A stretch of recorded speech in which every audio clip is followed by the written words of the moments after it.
Hello students. आज हम हिंदी का ग्रामर सीखेंगे।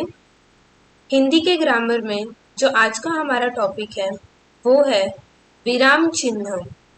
विराम चिन्ह जिसे हम इंग्लिश में पंक्चुएशन मार्क्स कहते हैं। तो बहुत सारे हिंदी के पंक्चुएशन मार्क्स मतलब विराम चिन्ह हम एक एक को डिटेल में समझेंगे, उन्हें कब और क्यों यूज किया जाता है और उनके एग्जाम्पल्स देखेंगे ताकि आप लोग और अच्छी तरह समझ सको। पहला है पूर्ण विराम, जिसे हम इंग्लिश में कहते हैं फुल स्टॉप। पर इंग्लिश में जो फुल स्टॉप होता है वो सिर्फ एक डॉट होता है, पर जो हिंदी का पूर्ण विराम होता है या फुल स्टॉप होता है वो होती है एक छोटी सी रेखा।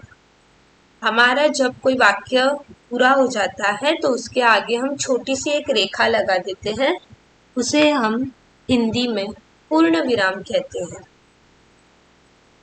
तो पूर्ण विराम हम कब और क्यों वापर करते हैं ये हम अब समझते हैं। पूर्ण विराम का चिन्ह यह होता है, ये जो दिया है ये है पूर्ण विराम का चिन्ह। हिंदी भाषा में पूर्ण विराम चिन्ह के दो रूप प्रचलित हैं, जिसमें पहले रूप को एक खड़ी पाई और दूसरे रूप को दो खड़ी पाई कहते हैं। तो ये आप लोग समझ गए होंगे। जब सिर्फ एक लाइन होती है उसे हम एक खड़ी पाई कहते हैं, और जब दो लाइन होती है तो उसे हम दो खड़ी पाई कहते हैं। तो ये है पूर्ण विराम चिन्ह। तो हम उदाहरण देखते हैं। विकास खाना खाता है। खाना खाता है के बाद हमने लगा दी एक खड़ी पाई, सिर्फ एक फुल स्टॉप या फिर एक पूर्ण विराम हमने लगा दिया। पर वही कोई दोहा होगा, कोई संस्कृत वाक्य होगा, तब वहां दो खड़ी पाई चिन्ह लगता है। जैसे यहाँ पर लक्ष्मी दानवती यस्य सफलम तस्य जीवितम, उसके आगे हमने लगा दी दो खड़ी पाई पूर्ण विराम चिन्ह। ठीक है। दूसरा है हमारा अल्प विराम चिन्ह, जिसे हम इंग्लिश में कॉमा कहते हैं। अल्प विराम का अर्थ क्या होता है और हम क्यों उसका वापर करते हैं ये अब हम समझते हैं। अल्प विराम का अर्थ थोड़ी देर के लिए रुकना होता है। तो अल्प विराम का अर्थ ही होता है थोड़ी देर के लिए रुकना। किसी भी वाक्य में जब हम छोटा सा पॉज लेते हैं, 2 सेकंड के लिए जब हम रुकते हैं, तो उसे हम कहते हैं अल्प विराम। हम उसका वापर क्यों करते हैं?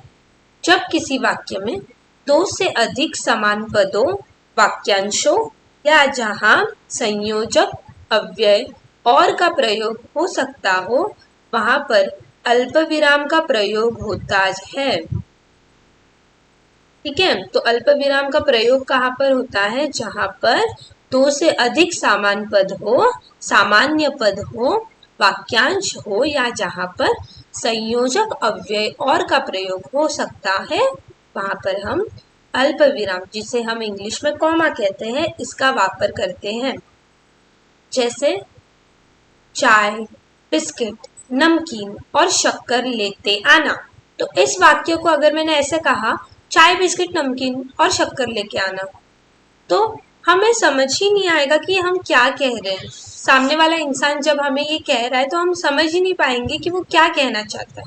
पर जब हम उनके बीच में अल्प विराम लगा देंगे, ये अल्प विराम लगा देंगे, तब हम थोड़ी देर के लिए रुकेंगे। थोड़ी देर के लिए तो हम कैसे कहेंगे? चाय, बिस्किट, नमकीन और शक्कर लेते आना। अल्प विराम का वापर और कहाँ पर किया जाता है ये अब हम देखते हैं।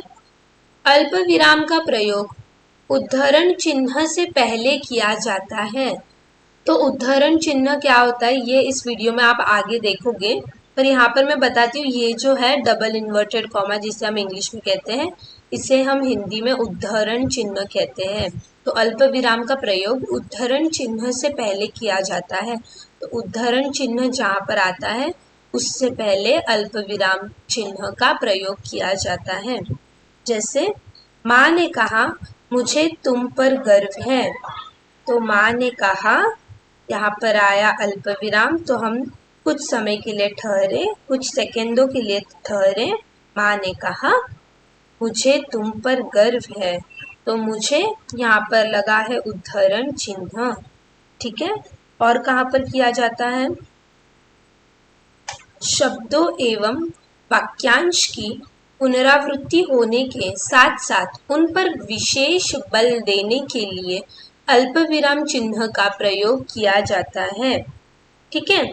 शब्दों और वाक्यांश की पुनरावृत्ति होने के साथ साथ जब उन पर हमें विशेष बल देना होता है, किसी भी शब्द पर जब हमें विशेष बल देना होता है, तब हम अल्पविराम चिन्ह का प्रयोग करते हैं। उदाहरण देखिए, वह मेरे पास बहुत पास रहती है। तो हम ये तो कह रहे कि वह मेरे पास रहती है, पर जब हम कहेंगे वह मेरे पास बहुत पास रहती है, तो हमने पास इस शब्द को विशेष बल देने का काम किया। पास इस शब्द को हमने विशेष बल दिया, तो वो वहां पर हम लगाएंगे अल्पविराम चिन्ह। दूसरा देखो, उसके पास बहुत बहुत ज्यादा सामान है। तो हम जब कह रहे हैं उसके पास बहुत ज्यादा सामान है, तो हम वो कहेंगे हाँ हाँ ठीक है, बहुत ज्यादा है। पर जब हम ऐसे कहेंगे उसके पास बहुत बहुत ज्यादा सामान है, तो इससे हमें पता चलेगा कि हाँ भाई बहुत ही ज्यादा है। तो तब हम ऐसे वाक्यों में अल्पविराम चिन्ह का प्रयोग करते हैं। और कहाँ पर करते हैं? वाक्य के बीच में किंतु, परंतु, पर, इसलिए, अतः, क्योंकि, ताकि, जिससे अव्यय पदों का प्रयोग होने पर इनके पहले अल्पविराम चिन्ह लगाया जाता है।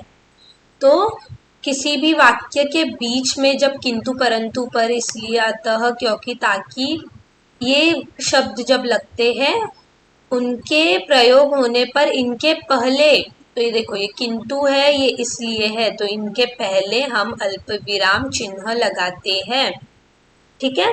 यहाँ पर देखो, मैं चाय पी लेता किंतु मन नहीं है, तो किंतु इस शब्द के आगे हमने अल्पविराम चिन्ह लगा दिया। अध्यापक ने कहा था, इसीलिए मैंने सभी सवाल हल कर लिए, इसीलिए कि पहले हमने अल्पविराम चिन्ह लगा लिया। ठीक है। आशा करती हूँ आप लोग अब तक अच्छी तरह से समझ गए होंगे।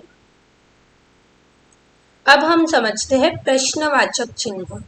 प्रश्नवाचक चिन्ह हम क्यों और कब इस्तेमाल करते हैं, ये अब हम समझेंगे। जिस वाक्य में प्रश्न करने या प्रश्न पूछने का बोध होता है, वहां प्रश्नवाचक चिन्ह का प्रयोग किया जाता है। तो ये तो हम सबको पता है। प्रश्नवाचक चिन्ह हम कब यूज करते हैं? जब किसी भी वाक्य में प्रश्न करने या प्रश्न पूछने का बोध हमें होता है, हमें पता चल रहा है कि हम या तो कोई प्रश्न कर रहे हैं या तो सामने वाला हमसे कोई प्रश्न कर रहा है, तब हम प्रश्नवाचक चिन्ह का प्रयोग करते हैं। उदाहरण देखिए, वह कौन है? तो यहाँ पर प्रश्न पूछा जा रहा है, वह कौन है? तो इसके आगे हम पूर्ण विराम नहीं लगाएंगे, लगाएंगे प्रश्नवाचक चिन्ह। दूसरा, विक्रम के पिता का क्या नाम है? तो यहाँ पर कोई सवाल पूछा जा रहा है, तब हमने लगा दिया प्रश्नवाचक चिन्ह। और कहाँ पर यूज करते हैं हम?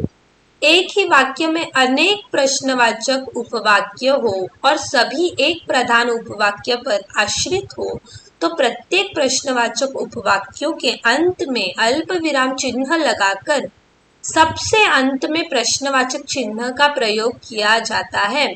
तो ये आप लोगों को याद रखना बहुत ज्यादा जरूरी है, क्योंकि ये तो पूरा एक ही वाक्य है, पर आप लोग क्या करोगे? ये वाक्य पढ़ोगे, रवि क्या करता है, कहाँ रहता है, क्यों रहता है, यह तुम क्यों जानना चाहते हो। तो हम क्या करेंगे ना, यहाँ पर भी प्रश्नवाचक चिन्ह लगा देंगे, यहाँ पर भी प्रश्नवाचक, यहाँ पर भी प्रश्नवाचक। पर ये गलत है। जब एक ही वाक्य में बहुत सारे प्रश्न पूछे जाते हैं, तब हम उन प्रश्नों के आगे अल्प विराम चिन्ह लगाते हैं और फिर आखिर में प्रश्नवाचक चिन्ह लगाते हैं। जैसे यहाँ, रवि क्या करता है, अल्प विराम, कहाँ रहता है, अल्प विराम, क्यों रहता है, अल्प विराम, यह तुम क्यों जानना चाहते हो, प्रश्नवाचक चिन्ह। ठीक है। हम अब आगे देखते हैं। जिन वाक्यों में आज्ञा देने का भाव हो उनमें प्रश्नवाचक चिन्ह नहीं लगाया जाता है। जब हम किसी को आज्ञा दे रहे हैं, ठीक है, कमांड कर रहे हैं, जिसे हम इंग्लिश में कमांड कहते हैं आज्ञा को, तब हम प्रश्नवाचक चिन्ह नहीं लगाते हैं। राजस्थान की राजधानी बताओ। अगर यहाँ पर होता कि राजस्थान की राजधानी क्या है, तब हम यहाँ पर प्रश्नवाचक चिन्ह लगा सकते हैं। पर जब हम किसी से पूछ रहे हैं या किसी को कमांड कर रहे हैं कि राजस्थान की राजधानी बताओ, तब यहाँ पर प्रश्नवाचक चिन्ह नहीं आएगा, उसके जगह पूर्ण विराम आएगा। ठीक है, हम दूसरा देखते हैं, विस्मयादि बोधक चिन्ह। तो विस्मयादि बोधक चिन्ह हम क्यों, कब और कहाँ लगाते हैं, ये अब हम समझेंगे। विस्मयादि बोधक चिन्ह का प्रयोग विस्मय, आश्चर्य, खुशी, दुख, घृणा, करुणा, शोक, भय, हर्ष इत्यादि भावों को बोध करवाने वाले शब्दों या वाक्यों के अंत में विस्मयादि बोधक चिन्ह का प्रयोग किया जाता है। तो जिन भी वाक्य में हमें ये सारे इमोशंस दिखाने हैं, कौन से, आश्चर्य, खुशी, दुख, घृणा, करुणा, शोक, भय, ये सारे अगर हमें इमोशंस दिखाने हैं तब हम विस्मयादि बोधक चिन्ह का उपयोग करते हैं। जैसे यहाँ पर देखो, अरे तुम कब आए, तो यहाँ पर अरे कोई इमोशन बता रहे हैं, तब हमने लगा दिया विस्मयादि बोधक चिन्ह। ठीक है, तो आप लोग विस्मयादि बोधक तक का अब तक के सारे चिन्ह समझ गए होंगे। हम अब आगे का देखते हैं, उद्धरण चिन्ह। जैसे मैंने आप लोगों को बताया था कि उद्धरण चिन्ह भी मैं आप लोगों को इसी वीडियो में समझाऊंगी। चलो अब उद्धरण चिन्ह समझते हैं। उद्धरण चिन्ह दो प्रकार का होता है, इकहरा उद्धरण चिन्ह और दुहरा उद्धरण चिन्ह। ठीक है, तो जैसे मैंने आप लोगों को बताया था पूर्ण विराम भी दो प्रकार के होते हैं, वैसे ही उद्धरण चिन्ह भी दो प्रकार के होते हैं। इकहरा उद्धरण चिन्ह में सिर्फ एक ही उद्धरण चिन्ह होते हैं, एक एक ही होते हैं, शब्द के स्टार्टिंग में और शब्द के एंडिंग में। और दुहरा उद्धरण चिन्ह में दो होते हैं। ठीक है, किसी भी शब्द या वाक्य के स्टार्टिंग में और किसी भी शब्द या वाक्य के एंडिंग में। अब हम इकहरा उद्धरण चिन्ह क्यों और कब इस्तेमाल करते हैं ये समझते हैं। इकहरा उद्धरण चिन्ह का प्रयोग किसी कवि के उपनाम, पुस्तक के नाम, पत्र पत्रिका के नाम, लेख या कविता के शीर्षक आदि का उल्लेख करने के लिए किया जाता है। ठीक है, तो इकहरा उद्धरण चिन्ह का प्रयोग हम कब करते हैं ये आप लोग अभी समझ गए। अब हम इसके एग्जाम्पल्स देखते हैं, उदाहरण देखते हैं। रामधारी सिंह दिनकर ओझ के कवि थे। तो दिनकर ये उनकी कविता है, ये उनकी ओझ है, तो उसे हमने लगा दिया इकहरा उद्धरण चिन्ह। रामचरितमानस के रचयिता तुलसीदास है। तो रामचरितमानस के रचयिता तुलसीदास है, तो किसी पुस्तक का नाम है, तो यहाँ पर आ गया इकहरा उद्धरण चिन्ह, क्योंकि मैंने आप लोगों को बताया कवि के उपनाम, पुस्तक के नाम, पत्र पत्रिका के नाम, लेख या कविता के शीर्षक, इन सब में हम इकहरा उद्धरण चिन्ह लगाते हैं। अब हम देखते हैं दुहरा उद्धरण चिन्ह।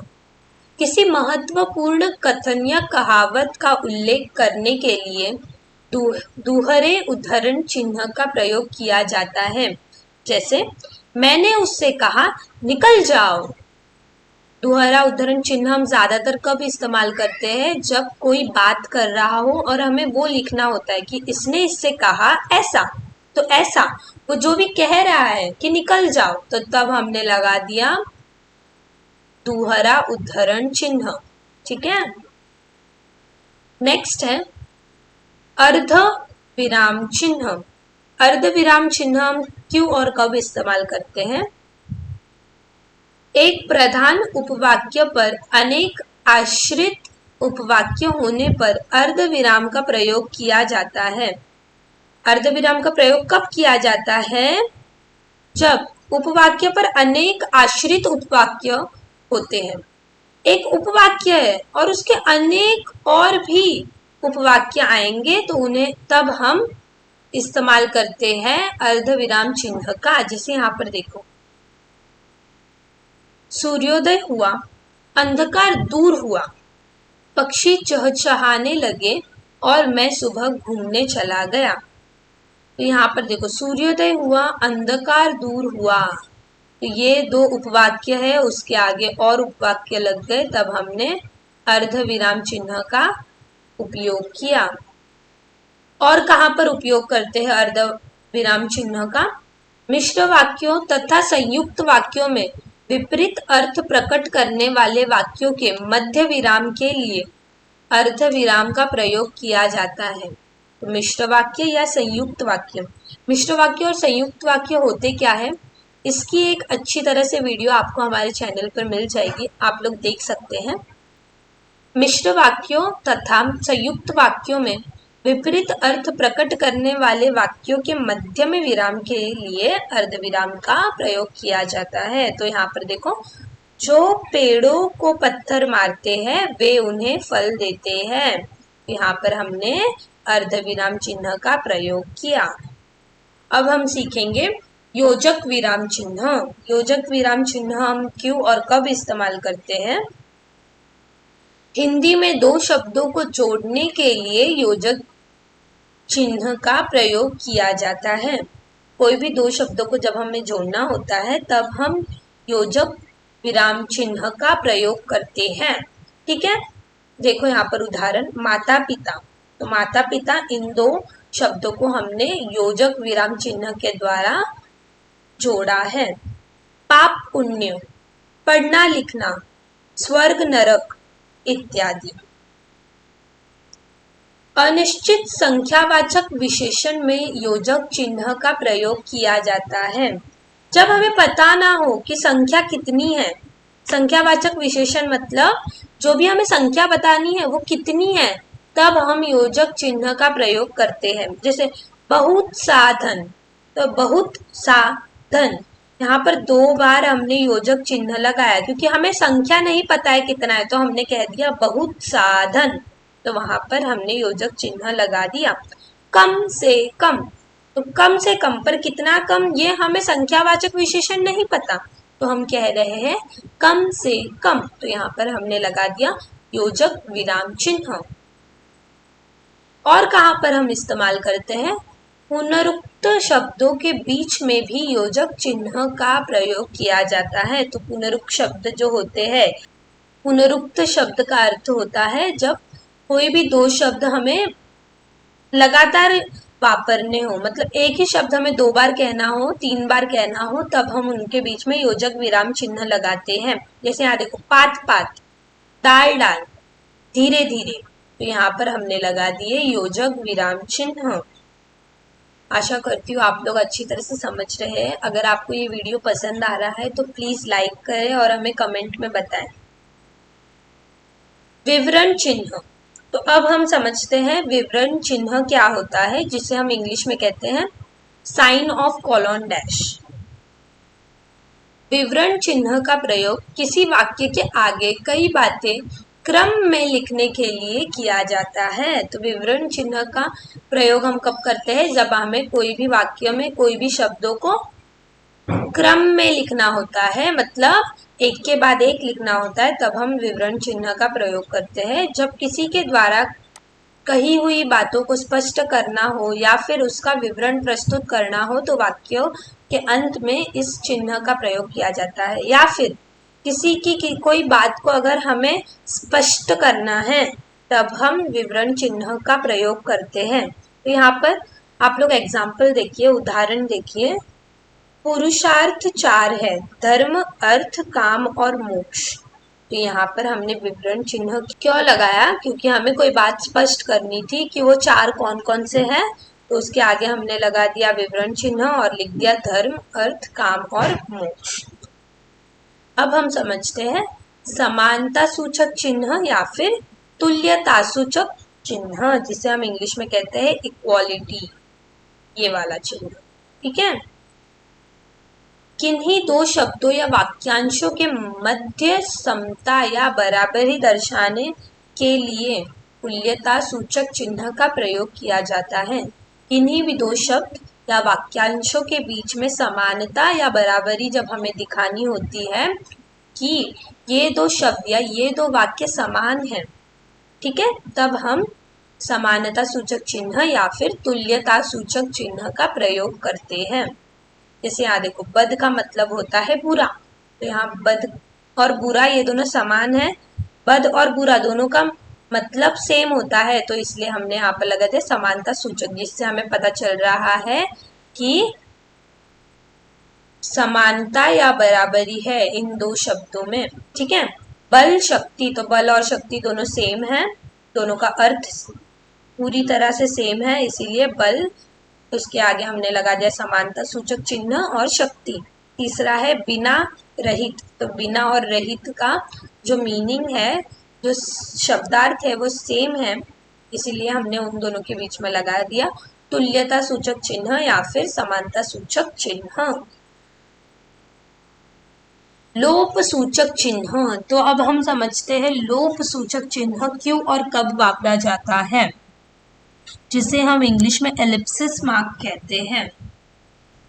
जब किसी कथन को अधूरा छोड़ दिया जाता है तो उस कथन के अंत में लोप सूचक चिन्ह का प्रयोग किया जाता है, ठीक है। किसी भी कथन को जब हम अधूरा छोड़ देते हैं जानबूझकर, ये याद रखना, जब हमें पता है कि आगे कुछ तो आएगा पर हम खुद से आगे छोड़ दे रहे उस बात को, तब हम लोप सूचक चिन्ह का इस्तेमाल करते हैं।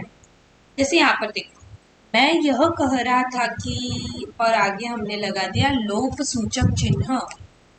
मतलब हम जानते हैं कि हमें आगे कुछ तो कहना है, बट मैं रुक गई, नहीं मुझे अब आगे नहीं कहना। या फिर मैं यह कह रहा था कि, और मैं भूल गई मुझे आगे क्या कहना है, तो मैंने लगा दिया लोप सूचक चिन्ह, ठीक है। मैं तो ठीक हूँ लेकिन, मैं तो ठीक हूँ लेकिन मेरी तबीयत खराब है या जो भी है वो मैं नहीं बताऊंगी, लेकिन, और फिर आगे का हम नहीं बताना चाहते या फिर अधूरा छोड़ दिए, तो हम लोप सूचक चिन्ह का इस्तेमाल करते हैं। होप आप लोग सारे विराम चिन्ह अच्छी तरह से समझ गए होंगे। अगर आप समझ गए होंगे तो please like, share and subscribe to our channel. Please, हमें आपकी सपोर्ट बहुत ज़्यादा ज़रूरत है। आप लोग हमारे चैनल को लाइक करें, शेयर करें, सब्सक्राइब करें। Thank you.